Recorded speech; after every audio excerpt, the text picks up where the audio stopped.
So dear learners, in this particular video, we will be starting with a new chapter, that is the design and implementation. So as a part of this particular chapter, we are going to discuss about the introduction part here. Okay. So till now, whatever the syllabus that we have completed from the previous chapters are concerned, so we have completed the first stage of software development process activities, that is requirement specification. Okay, so that we have completed, and in between that requirement specifications and our second stage. So this is the second stage of our software process activity, design and implementation. So before going to start this design and implementation, even we covered the design of that system models, so how to develop the different types of system models, and also the as a part of our UML is concerned, unified modeling language. Okay, so that also we discussed, because the system models are going to be act as an interface between our requirement specification and the design and implementation, so that we will see it. So how these system models are going to take place, means their role in case of design and implementation is concerned. Okay, so anyway, from this particular chapter onwards, so we will be starting with our second software process activity, that is design and implementation. Okay, so under this particular chapter we are going to cover the object oriented design using UML. Okay, so here our approach is object oriented design, that is OOD, very popularly it is known as, and also using the concept of a unified modeling language. So where we have already learned how to represent our system with the different types of UML diagrams, that is system models are concerned. Okay, then the second topic is, that is design pattern. It's a very new emerged topic that we are going to discuss little bit about here, that is design patterns are concerned. Then implementation issues. Okay, so this is deals with the development of that software, is executable code. Then also some topic about that open source development. Okay, so these are the different topics will be covered under this particular chapter, design and implementation. Okay, so basically design and implementation. So this stage is concerned with actually this is the stage in the software engineering process, so at which an executable software system is going to be get developed. Okay, so in the previous stage that I just now told that once we are going to define all our requirement specifications, that is in terms of the functionalities are concerned. Okay, so the requirements will be get converted into what, a design. Okay, and that design will be get converted into what, an implementation. Okay, that is nothing but what, implementation is nothing but writing a program or developing the programs as a part of software, so that we can create an executable software system that will be get developed. Okay, so software design and implementation activities are invariably interleaved. So here this particular activity consists of two things, design also and also implementation. But there is no restriction saying that only after completing this design you have to start what, the implementation here. So both are we can interleave here.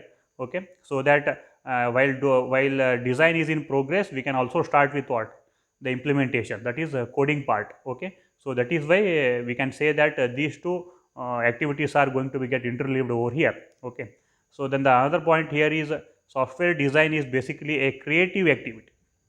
Okay, so in which we are going to identify the software components. Okay, and their relationships based on what, the customer requirements. Okay, so in the design we clearly mention that what are all the different parts or components are there within that particular software, because from the beginning we used to say that software is not a single entity. Software is always a group of what, the subsystems, where every subsystem is a group of what, the component, where every component is made up of what, a units. That unit is nothing but what, a function, or it may be a program, or it may be an individual object that we might have designed and implemented.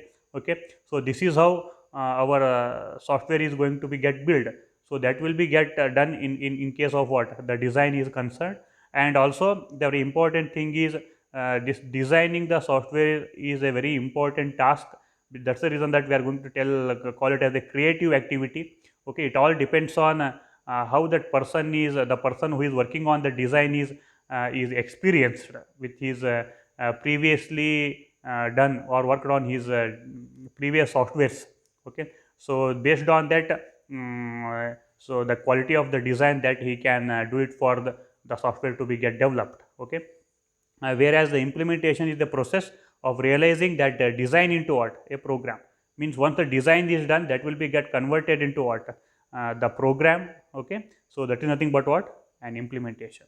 So when the implementation get completed, as we used to say that an executable program will be get developed here. Okay, so here while doing this design and implementation, normally we used to take a decision on whether to build the software or to buy the software. Okay, so there are two choices are with us. So here normally what happens in most of the time, there are, especially in case of wide range of domains are concerned, so it is now possible to buy the off the shelf system, that is COTS in the sense what commercially off the shelf software systems are readily available already, they might have already adopted. Okay, so if our user requirements are going to be get matched with these readily available software systems, then directly we can buy such kind of softwares, so that we can save the time. So here no need to go for developing those software from the scratch level, so automatically we can save the time, maybe the budget may be also what it will be less. Okay, so if any such kind of readily available software is not available, then we can go for what to build the software. Okay, but most of the time in today's IT industry is concerned, so whenever we will start designing and developing any new software is concerned. Okay, so normally we never used to prefer that to buy the what the existing software. So I want to buy that existing software there, then automatically so that software may not match with our most of our requirements. So that is why what we will do, we will divide the software into different subsystems or components, and out of these n number of subsystems we will search that any of these part of my software is readily available. So then such parts will be get we are going to buy such parts as a off the shelf, and the part of the software which are not available, so for such kind of the portion of that particular software or the components or subsystems that will be built from the scratch level, then we will integrate that newly built components along with what the components that we have bought, that is from the commercially which are available. Okay, that we have purchased. Is it clear? Okay, so this is how the design and implementation part will be taken place in most of the cases, in case of especially IT industry is concerned in the current scenario. Okay, so basically in this design and implementation, here we are going to focus on object oriented design process that I have already told that here. So our approach is, just once again I am repeating, that is object oriented. Okay, so regarding this object oriented design is concerned, already even in the second module of our syllabus, so we have discussed about the definition of object, classes, okay, class diagram, object diagram, okay, their relationship with associations, then generalization, then especially the important characteristics of the object oriented modeling and design, that is inheritance property, polymorphism, all such things have been already discussed, and I hope that all of you are going to be familiar with these basic foundation concepts, so which will help you to apply this object oriented design process during our design and implementation activity is concerned. Okay, so here just have a look at these points here. The structured object oriented design process is going to involve what? Developing a number of different system models. So even in our previous videos that we have already discussed that how to develop the different types of system models as a part of UML, unified modeling is concerned. Either it may be a static system model, or it may be what? Dynamic system model. Okay, the static system models like a context model, okay, then class model or class diagrams. Similarly, in the dynamic is concerned, okay, so we will come across the interaction models like a use case, then sequence diagram, then state machine model. These are all the different system models that comes under what? The dynamic models. Okay, so that we are going to make use here. Okay, and another thing is, developing such kind of system models is not a simple job.